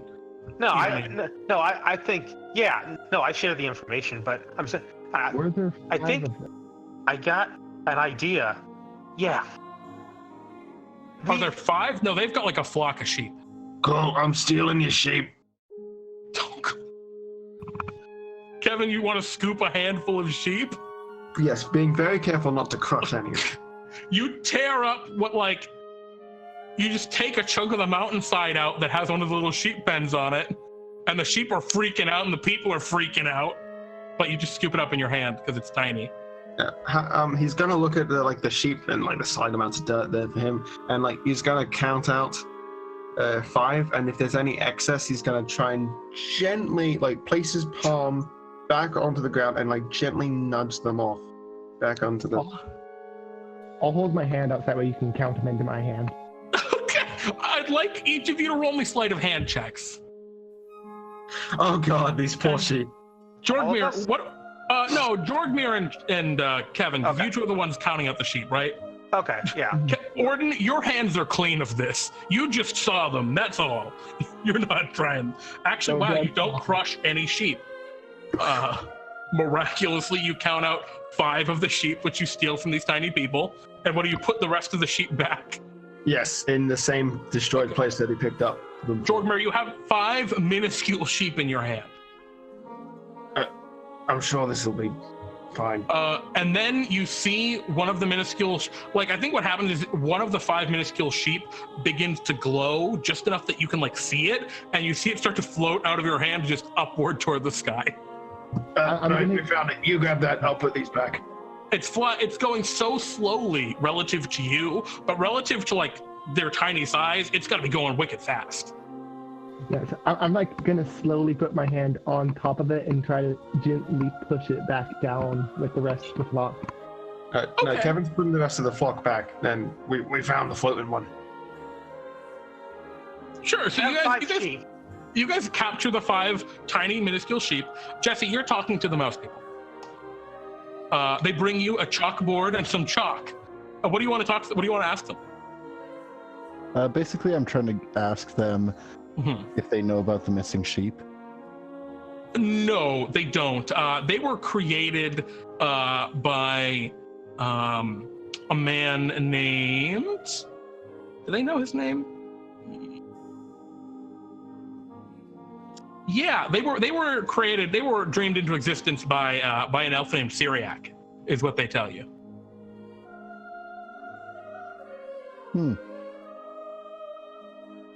And that so were the sheep, and yeah, pretty much everything here.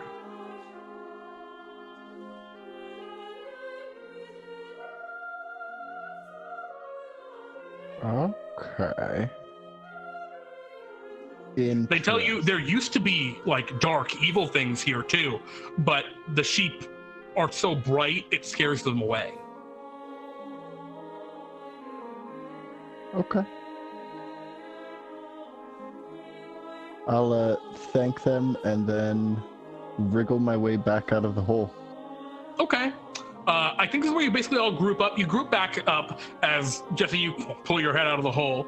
And they wish you a good day. They give you some biscuits if you'd like some biscuits and tea. The teacup and the biscuits are kind of small for you, but maybe they're good for your velociraptor hands. Would these mice be titanic to these small folk? With the what? Would these mice be absolutely titanic to these tiny people? Yes, absolutely. They would be unfathomably large. They'd be 1,000 feet tall to the tiny people, equivalently. And I mean, you're all gods to them. You're like the moon looming down on them. But yeah, so as you all kind of regroup, you have the 5 minuscule sheep. Jesse, you have biscuits and tea. And what would y'all like to do? The sheep have stopped eating the golden grain, which I think at some point you've realized is literally gold. Oh, let's steal some of that. I agree with that. Well, you already... Sorry, go ahead, Jesse. I offer the rest of the party some velociraptor biscuits. Yeah, Jesse has biscuits, guys. Do you want some biscuits? Yes. They're pretty good. They're the Okay, kind sure. of biscuit that you know is made with love. It just tastes like it's made with love. This is where we start shrinking. No, nothing happens. That being said, do you still have the tiny goose? Yes. So you have a tiny goose, 5 minuscule sheep, and A teacup. a teacup. The Okay. velociraptor has a teacup, yes. And you're so going only- to just handfuls of all the other grain, basically, at this point. So it's like, yeah. did only one of these 5 minuscule sheep begin to glow and fly away? Yeah, only one. It seems like only one of them got really startled, which is Right. weird. Yeah, Kevin's going to look down to them, and aware that yelling at the top of his lungs probably hurts something, he's just going to go, ah! They all kind of glow and start to float away. Okay, good. He puts his hand over the mug that he's been keeping them in. Oh, do you put them in the teacup when you drink the tea? No, I put him in his ale flask, Oh, and he just puts Okay. a hand over that. Right, we're good. We found 5. All They're right. going to be the right perspective when we get back. Yes. Oh, right, yeah. At this point, you guys can see the sheep, the regular sheep, are starting to hop back over the fence, and as they do, they disappear. I'm sure it's Yeah. fine. Let's go. I'm gonna take as much of the grain as I can. You just grab fistfuls of golden grain. Yeah. Fistfuls, yeah. Okay. Right, so, yeah, this is the part where the sheep don't change size, and Kevin's just brought back a bunch of fucking nothing. Well, I mean, if they do change size to full-size sheep, they're stuck in your flask right now, which is horrifying. Yeah, no, So I think you're hoping... The I think that would hurt the flask. So minuscule. yeah. It breaks the flask. I'd say the before- flask would lose to flesh. Yeah, so what do you want to do? Do you want to try and hop over the fence back to... Yeah. Kevin's not sure that he's found the right thing, so he's going to take like one last look around for anything that might be a place where a normal-sized glowing sheep could hide. Okay. Yeah, I think what you can see, right, is there like mountains in on the distance and everything, and the mountains almost form like a natural fence to keep the sheep in. Right? Right. But yeah, you don't notice anything that seems really out of the ordinary in here. This is just a weird, whimsical land. Right. He just shrugs and. I'm sorry, you see everything out of the ordinary here, but no more than the 40 sheep you expected. In that case, he just shrugs and like tries to jump back over the fence. All right, yeah, as you jump back over the fence, you are back in the material plane. Miraculously, you don't have to fall asleep, and if you did, you would have died. But you hop back over the fence and reappear in... Hold up, we're back? Don't worry about that part. Don't fall asleep in the plane of dreams. You I don't think want you to just fall. didn't- But yeah, you hop over the fence, and you're back in the cave. It's the same as it was before. And you see the sheep are all kind of gathered around by the fence. You think at a glance there's all 40 of them, and they begin boing, boing, boing, hopping back. He looks into his mug. There are some tiny, tiny glowing sheep inside of it. Minuscule glowing sheep. Oh, I desperately hope he has the enlarged spell. I don't Alright. think this one is going to work. Just realized our goal was to figure out what the problem was.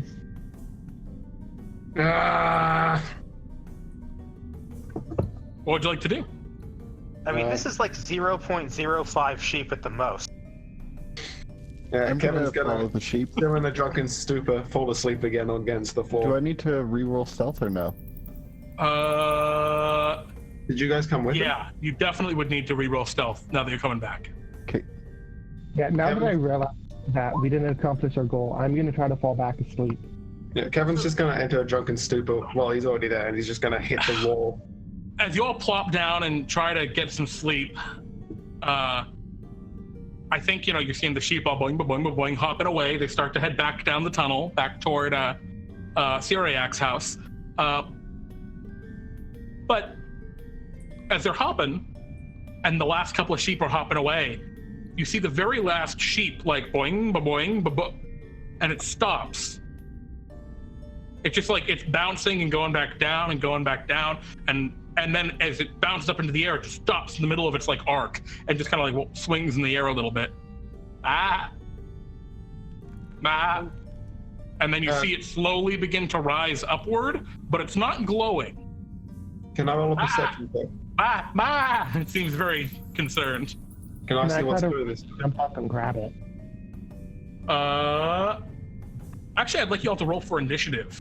I was gonna say, I think something's either invisible or really tiny and catch throwing it around.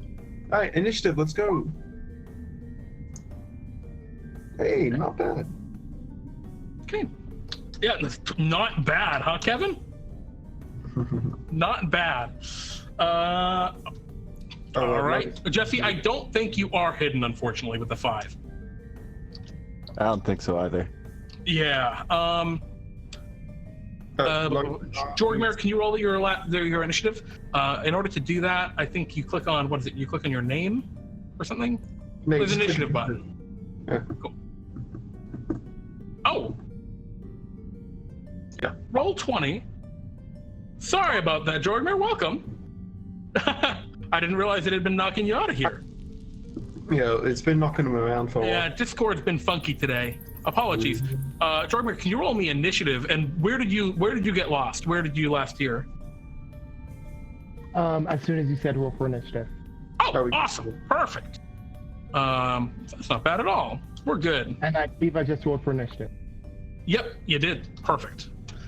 So, it is at this moment that, Kevin, you look upwards, and I think at a glimpse, you all notice, as you kind of like look upward from the sheep, that attached to the wall, maybe 20 feet up, is a strange, pale white, almost scorpion-looking creature.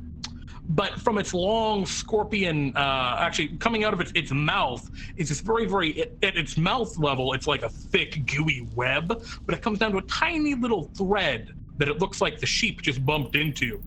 And it looks like the scorpion thing is just kind of like slurping the thread back up and pulling the sheep toward it. And this creature is pretty big. It's about the size of maybe a small horse. Would you call it large?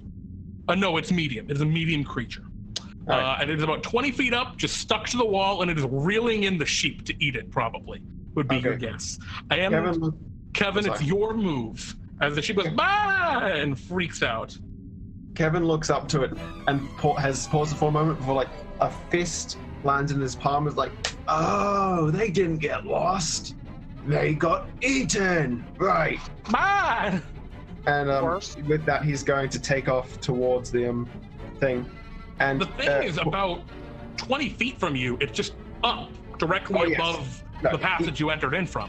How wide is the passage? The passage is about 20 feet wide, the tunnel, and it's about 20 feet up, like at the top of the arch. His plan here is he's going to try and run a little bit up the wall, jump off, draw the fish sword, and stab it into the thing to use as a sort of handle to like stay up there. Okay, so you want to try to run up to it to grapple it, basically, to stay up where it is. Basically, but using the sword because he doesn't trust the sticky thing. Cool. So you, first I'm going to need you to roll, I guess, probably athletics or acrobatics, right, to run up the wall like that. That's a tough one, which you do, no problem. And now I probably, unfortunately, I know you don't like athletics, but I think you need athletics to grapple onto this guy. Could it be just a regular attack that just at the end he's just kind of hanging from it with one arm? Unfortunately, the mechanics don't quite work like that. Is the problem. Not bad. That being said, as you run up, okay, you can't see what it rolled, but it critically failed because I hit the wrong button. Yeah, you run up the wall and you grab onto this thing, and you are. What do you grab onto? It's got two huge like pincers, and then it's got its chitinous, pale white body. Which one would you like to grab onto? Both pincers. Okay, so you grab onto one of its big pincers and you're hanging from them. Can he go like near its mouth and like wrap? So like, if the pincers are on either side of its mouth. Okay, so like if he places his body in front of the mouth and like wraps both arms around the pincers. If you put your body in front of the mouth, you're gonna be all caught up in its gooey filament. Is that sticky? It looks pretty sticky. It's fine. Okay, so you're just all wrapped up in this filament and grab it. So I guess that's also going to keep you up there. It's the gooey filament. But you have it grappled, and it seems to be freaking out. It's like clacking its claws, like uh-oh. That's an action. I can't attack, can I? You can. On a grapple is a special attack. So that would take one of your attacks. If you'd like to use your bonus action to flurry of blows, you can do that. Okay, in that case, he's going to flurry of blows, and I kind of want to flavor this as him like placing his feet against its face and trying to rip its claws off. Oh, I love it. Go ahead and give me your attacks then. So that's two unarmed attacks. So 24 to hit and 18 to hit. Okay. Oh, wow, nice. All right, go ahead and roll your damage. You absolutely hit with an 18. It's tough, but it's not that tough. 7 on the yeah. Oh, wow. Massive damage. That's a ton of damage. Jeez. Maximum rolls. Yeah, you just start tearing at the claw, and it's freaking out, right? It's not enjoying as you're punching it, and you're like cracking its chitinous armor, and it's having a rough time. Jesse, it's your turn. Kevin is going going full crazy here. What would you like to do? I will bonus action turn out of Velociraptor Okay. and then action Thorn Whip. Seriously, you went this whole time as a Velociraptor to then not be a Velociraptor when the combat starts? Yep. Perfect. You're killing me, Switch. Sure. Yep. You're gonna Thorn Whip the Cave Fisher. This could actually be really scary for him. What does he have to do, or what happens? I make a attack. Oh, it's an roll. attack. Oh, damn. Okay. Yeah. So it's He's gonna be real sad in a second, probably. yeah, probably. Ooh, unfortunately, the 14 doesn't quite connect. Your thorns whip out and slash against its chitinous armor, but are not able to get a grip and pull the creature from its threshold. It's okay. It's a cantrip. Yeah. All right. Cave Fisher will go now. And it just starts swinging its claws just madly at you, Kevin, because you're up in its grill. It's going to slash once for 5. And it'll slash you a second time for 3. Okay. Kevin just grunts and bears it. All right. You've been eaten by sharks. It could be worse. And it's just like click, click, click. It's getting very unhappy. I can't move because you have it grappled. Jorgmir, what would you like to do? I would like to cast Hideous Laughter. Oh, Jesus. Oh, no. Okay, Hideous Laughter. That's a very interesting spell. Does it have to be able to understand you to do that? All it says is the creature of your choice you see within range receives everything is hilariously funny. Okay. I will say this doesn't work if a creature is below a certain level of intelligence. So with that in mind, given that this is a wild, like, monstrous creature, do you still want to try and use a spell? It might not work. I mean, I'm not the smartest, so yes. I respect that. You attempt to cast the Hideous Laughter spell.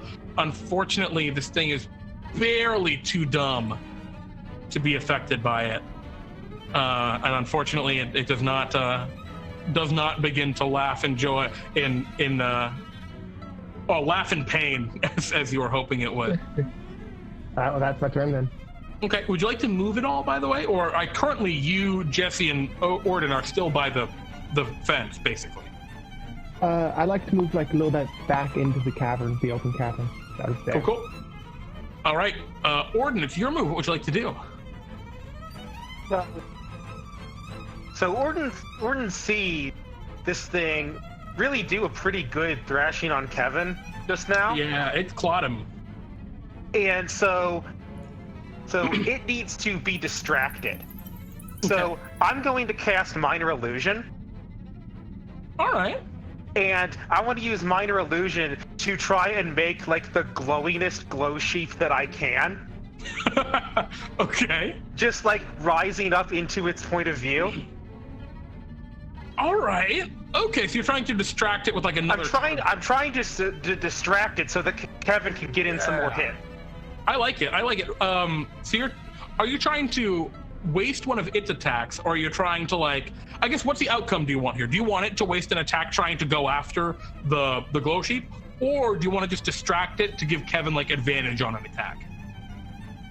I think I kind of want to make it so that it won't attack back. Cool. Can you roll me what is, and this is a little funky, it's a spell casting ability check, which for you as a warlock is you're going to be your charisma. So just a flat charisma roll? Yes, but you're going to add your proficiency bonus to it. So basically it's like a spell attack. Okay. So...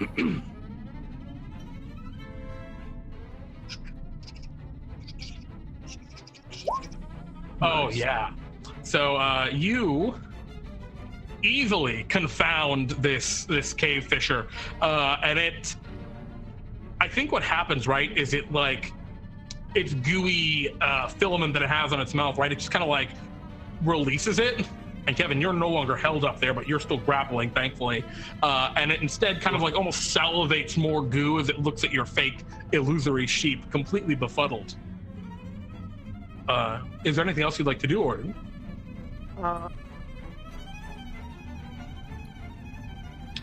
All right. No, I'm fine actually. Alrighty, cool. Kevin, your move, the cave fisher seems very distracted. Kevin kind of like grins and places his feet on the thing's face and grabs both big claws and it's like gonna attempt to push with his feet to take him off. Cool. And he just kind of grunts, "Welcome to Ravnica." And so I'm going to use the flurry of blows after I roll my attacks. Oh man. I think it's only 3 attacks, right? Because you're level 3. 1 second. When you use the attack action with an unarmed strike or a monk weapon on your turn, you can make 1 unarmed strike as a bonus action. Yeah, and then flurry of blows is instead of 1 strike, it makes it into 2 strikes. Oh, my apologies. Yes. Okay. Yeah, So ignore all good. Well, you would have missed with the last one anyway. You hit with all 3 is what it comes out to. You're just ripping this thing apart. Holy crap. I forget how good monks are at these very early levels. Oh my god. 19 points of damage as you just start ripping into this guy. Is like its armor is fracturing and cracking and it's making this horrible chittering. And it's not happy. As you're punching and tearing at that claw, the claw is starting to like snap and break, right? Is there anything else you'd like to do, Kevin? Technically he has the disengage action right now, but no, I'm going to keep him up there. Okay. Jesse, what would you like to do? Oh, jeez. All right. You swing that thorn whip and you whip it down. It's only 1 point of piercing damage. However, it falls from its ledge and just falls 20 feet. 2d6, right? Do I need to roll to land on top of it and not beneath it? No, you don't, but you're also going to take the 6 points of falling damage. All right. As you also... Actually, if you'd like, you could roll a dexterity saving throw to, to grab on some of the rocks, right, and hold yourself up where you are. Or you can just go with it and fall on the ground. Would it be possible, try and climb around it so, he lands on top of it when it hits the rock? If you succeed on your dex saving throw, you can make, a cool drop attack on your next turn. And I'll give you some bonus damage if you want. Okay, so Kevin, you grab onto the top part, one of the rocks sticking off the side of the wall, and you're hanging from it as the cave fisher falls down. All right, it's the cave fisher's turn. It is prone. Can I bonus action shillelagh? Yeah, absolutely. Cool. It gets up, and oh boy, what is it gonna do?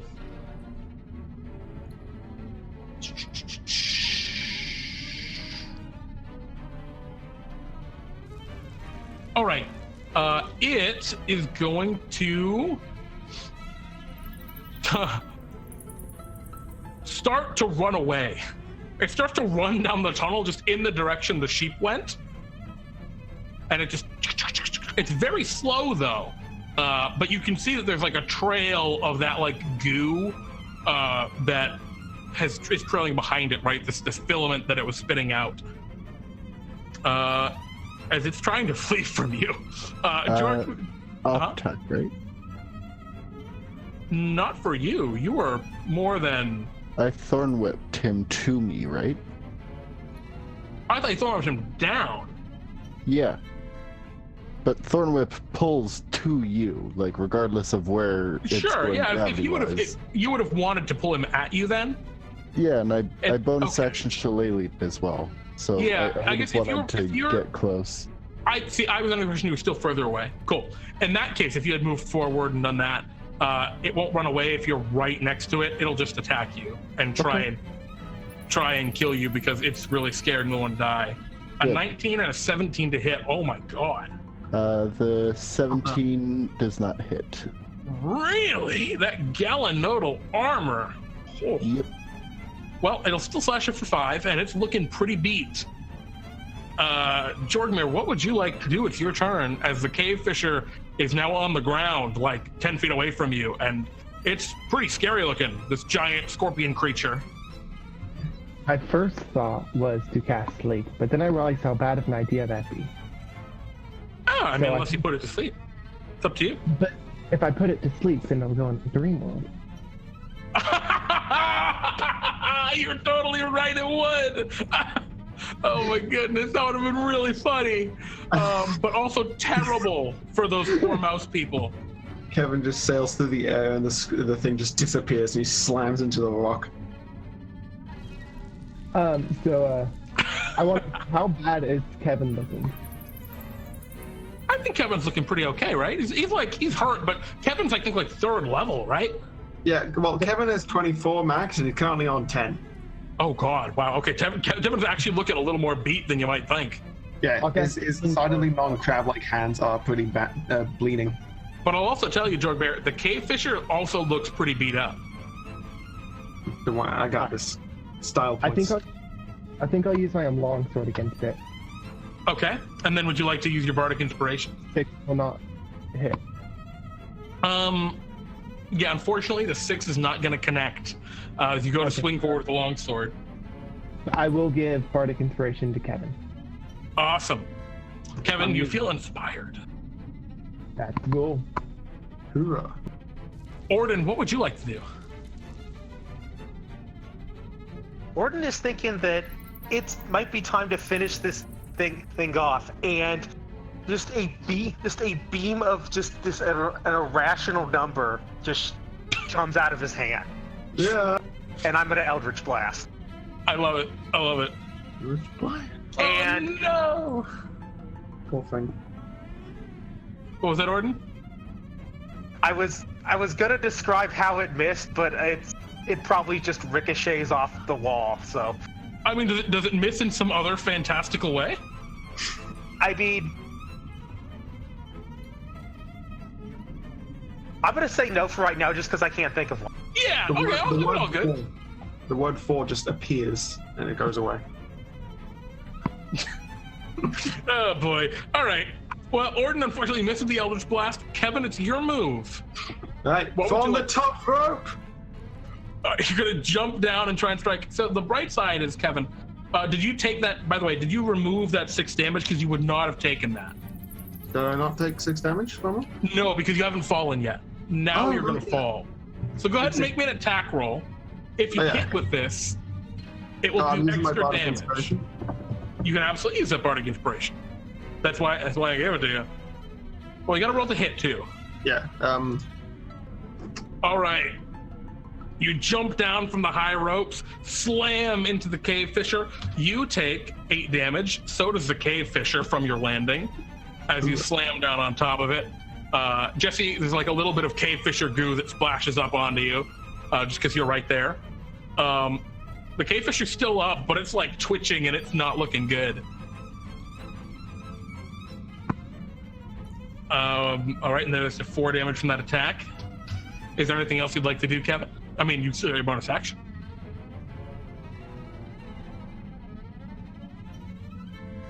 Kevin? Oh no, I think we lost him. Oh, I'm muted. Whoops. All right. So do you get 2 or 3 key points at level 3? I'm trying to remember. You would have 3, number equals your level. Okay, cool. So he's got 1 left. So he's gonna do the thing. Cool. Pow, pow, pow. As he likes to call it, hit him harder. All right, go ahead and hit him harder. Oh my goodness. Well, you finally miss one. However, give me the damage on that first thing. Okay, well, the cave fisher is still alive, actually. Not down. Not by much, but he's still up. As Kevin, you're just on top of him, just punching him. Right, in that case, since he used flow blows, he's then going to take the disengage action and backflip away. No, excellent. You're gonna leave the cave fisher to attack Jesse. Speaking of which, it's Jesse's turn. Yeah. Just Oh God! All right. Oh boy. Well, the cave fisher explodes. Gore, because you thunder waved it, and Kevin, you just stood back. Gore just gets splattered all over you, Kevin, because you're right in the thunder wave range. I'm sorry, you're not in the thunder wave. You're just like outside of it. And Am I in the thunder wave? no, none of you guys are in the thunder wave range. Because I attacked it with my longsword. Yeah, but you were like adjacent to Jesse, and Jesse just blasted out in front of them. Also, so Jesse's smart and wouldn't choose to target her allies. Yeah, Jesse would have. Yeah, Jesse could have hit you with it probably if they really wanted to angle it terribly, but there's no way they would want to do that. Mhm. So Kevin doesn't even blink, and just like as the blood splashes over him, he just takes a sip from his mug. it's just this awful green goo, and I think Bitten on the nose by a goose. yeah, right. This tiny little goose bites you on the nose and goes to fly away. But as the four of you stand there, suddenly the cave fisher defeated. You take a deep breath. The tiny goose goes, honk, and you all look to your right, and there's one sheep that's still here, and it's just staring, its mouth just kind of hanging open. Like it's just baffled by what it just saw. I'm gonna bar back. And that, my friend, is how you defeat a cave dweller. I'm gonna use my last wild shape to turn into a glow sheep. You turn into a glow sheep switch. I'm not going to tell you what the stats are, and you'll never be able to turn into them again. But right now, Jesse's a glow sheep. Kevin's then going to drunkenly trying to explain to a sheep how to throw a punch. As they walk back into the room. Oh, no. His other hand will be dragging the corpse of the spindly thing. Bah. Ordin looks at Jesse and then pulls out his abacus and ticks it up to 41. And with that, as we return to the house of Cyriak, he's talking, I think probably... Huh? Did I get my wheat? Oh, of course. Yeah, you got... Yeah, you still have all those like bushels of wheat that you grabbed. They're gold. They're made of gold. A whole bunch of gold. And Cyriak looks at you, probably Ordin, and he says, "Oh, I'm so sorry about your friend. There were 4 of you when you left, and I'm sorry. I did not know it would be that dangerous." Oh, and then Kevin just kicks Owen. Wait, kicks who? The sheep, the one transformed into a sheep. That's Jesse. Yeah, Jesse, my apologies. Yeah, he just kicks. As you go to kick Jesse, you hear Bartholomew's voice in your head. There's no PvP in the lands of DnDTime, and your foot like hurts a little bit, like you kicked a rock. I just wanted to nudge him into the air. Damn it! Fill up my cup. Your cup fills with whatever you'd like. Okay, cool. He does pluck the sheep and the goose out before he does that and hands them. Yeah, I was gonna say, are the tiny sheep still in the mug? No. Yes, okay. they are. Before that, he's gonna say, "Hold out your hands," and then drop them into place. Don't lose those. They may need to be. Yeah, this thing was killing them. They weren't getting lost. They were dead. Oh, you found tiny sheep. Yes, those are the replacements. I mean, those are the same sheep. That's very convenient. I will keep them, I guess, in my house somewhere. Thank you all very much for dealing with the cave fish. Those things are terrible. I was caught in one once. Bah. Well, thank you all very much for your help. The wizard told me to pay you with these, and he kind of reaches into his pocket and takes for you, hands to each of you, 100 Bartholomew bucks, the special currency of Bartholomew's Adventuring Company. Hello, sheep. And with that, you have completed this adventure successfully. Not a single death, no lost sheep, or at least no additional lost sheep. And yeah, you each gain 1 point of experience, which in Pete and Jeremy's DnDTime means if you were level 1, you are now a level 2 adventurer. So congratulations, Jorgmir and Ordin. Hoorah. It's a big jump up, I'll tell you. Level 2 is a lot better feeling. Well, now I we need can to help figure out how to with level up the yeah, we can talk about that after. But for now, our adventure has come to its end. I know you guys, especially Jorgmir and Ordin, don't have a ton of Bartholomew bucks or anything right now. The gold that you've earned from the wool, from the golden wheat, is whatever you would like. I mean, it doesn't have any value in the economy of Bartholomew's adventuring company, but that might be something that for you as a character you decide is important. So feel free to think about it that way if you'd like. Your character technically is pounds of golden wheat richer. Only in Pete and Jeremy's can I say I off the top roped onto a cave dweller fighting over glowing sheep. Yes, you can definitely. I think this is probably one of the few places you'd be able to say it. But yeah, would any of you like to go to the shop this evening, or are you all good? Yeah, I want some shinies. All right. And so you make your way to Bartholomew's shop, where you hear the classic jingle. If you need a magic item, you know where to stop. Just head on down to Bartholomew's shop. Love that song. And yeah. Greetings, adventurers. Is there anything I can get for any of you today? Congratulations on your victory, by the way. Thank you. This little thingy here, and he kind of points towards the charm of lesser magic. Ah, the charm of lesser magic. This is something that can be easily done. And with a snap If I put it around my neck, do my fists go bam? That's a great question. Let me answer that question later after thinking about it for some time.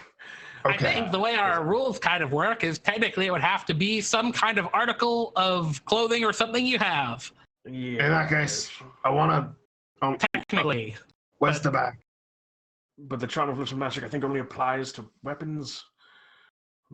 So it's the bag is right here. If you want to hold on, we could discuss it. But the bag is here if you wish to make a pull. I'll go for the bag. Very well.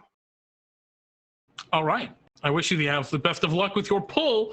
The Grinner, please give me a roll of 1d1000 as you reach into the bag to see what random magic item comes to your fingertips. Not horrible. 183. Let us see what you get. That's a good roll. Uncommon charm. Interesting. Enough. You reach into the bag, and your hand passes over first a bunch of charms. It seems like there's just a lot of charms in this chunk, and some of them appear to be like for a second you're like, oh, it's a charm of lesser magic, but I don't want that because I can't use it right now. But what you end up grabbing out, it seems to be the charm of a. It seems to have like a small. Oh wait, that's not the one that showed up. Hold on a second.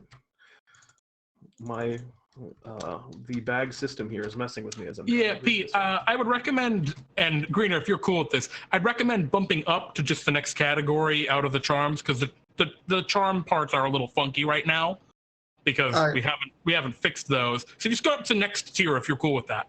Yeah, unless you want a charm, up to you. I think that's rare consumables and potions. If I'm looking at this right, yeah. If that's what you mean by tier. Would you? You can choose on that one if you're worried about that. No, look, I don't mind. I was just grabbing into the bag because it's fun. So you know, it is certainly fun. I'm just gonna give you that weapon bump then, or the next big chunk, which is going to give you instead of you grab out this weird horse charm, instead what you grab is a the horse charm. He's the horse charm, dude. He's already got a fish sword.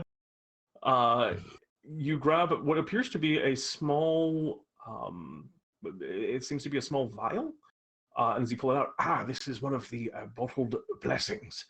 We have a number of these in the bag. Sometimes I get blessings from gods and things, and I have them put them in bottles for me because I have too many, as it is. So, this is a blessing provided by Ogma, who is a god of knowledge and invention, inspiration, and things. You can accept the blessing. You would remove the cap and simply breathe it in, and your charisma score. Oh my god! Your charisma score becomes 16 if it were not already higher, and you gain the ability to multi-class in the Bard class per the multi-classing rules in the player's handbook. Pre-legend, if you wish to do so. That's very interesting. Oh my god! There are people who'd literally murder you in real life to take that for Pete and Jeremy's D&D today. I am. Yeah, sorry, just what the fuck? Okay, in character, he just kind of looks at the thing and nerd shit, and puts it back into his backpack. And out of character, I will be selling that. How many Bartholomew bucks will people give you to be able to multi-class starting at level 2? Gimme! It's got to be someone that wants to I already have a charisma of 17, so I'm fine. Alright, so it raises the charisma stat to 16 and gives the option to multi-class before. Yeah. More so than that, how many paladins are going to not multi-class into Bard and just try to get their charisma up to 16 for free? How What's it many called again? people I just are got to going to write this make a down. brand new level 1 paladin and try to take that? Well, it is on the website now, or at least it should be very, very shortly, Grainer. It is the Bottled Blessing of Ogma. It is, whoo! Well, I may not be rich, but Kevin's gonna get decked out in some swag with this thing. Anyone else have anything they'd like to buy right now? Ah! All right, hearing no more. Jeremy, shall we to the outro screen? Oh, wait. Switch's already rolled. Hoping to also get into the Bottled Blessing range. 277. All right. Bah! We have, as you reach into the bag, your hand passes over first what appears to be a rapier of some kind. The next one, it appears to be some type of weapon, a blade. You feel calm as you grab it, but what you end up grabbing is a simple ring. It is an onyx ring, specifically one of the Winsler's Rings series, if you're familiar with those. Which this specific letter is R. Do you know the Winsler's Rings? I know what the Winsler's Rings are, yeah. You've gained the Winsler's Ring for the letter R, which do with that what you will. But congratulations on your pull. I know I think a specific someone who wants it really bad. I do as Yeah, well. there are some people who really, really love those items because they're really good. Yep. Is there anything I can buy? Actually, yeah, there are. There are some items that we have in the shop that are available for. So, buying a pull from the bag costs 500 Bartholomew bucks. Typically, you won't have enough to do that until you get into the Fable. Your salary goes up when you get to higher levels. But one of the things that you can get right off the bat is upgraded armor. And so, if your armor is currently like leather armor, you can get studded leather, which means your armor class just always goes up by 1. Same for like medium armor, or if you use heavy armor. So in your case, your my brain. Leather. Yeah, so you get studded leather, and it would set your base armor class to 12 plus your dexterity modifier. That's the most obvious one. There's also just potions of healing, which you could buy for a little 100 Bartholomew bucks to get you 4 potions of healing. I think I'll save my Bartholomew bucks. A lot of folks do, so it works however you want it. All right. And was Ordin? Did you want anything, or are you also? No, I think I'm going to save it. Excellent. And with that case, Pete, shall we away? I would love to away. All right, and so we are now at the outro screen. Your audio quality got way better in this channel. That's really bizarre. Uh-oh, I hope it wasn't terrible for you guys in chat. No, Discord has been funky as of late. Thank you all for hanging out this evening. These were a lot of awesome games. I had a ton of fun tonight. I did too. It was an absolute blast. Chat, I hope you enjoyed watching as much as we enjoyed making. Yeah, Jeremy's right. Thank you, guys.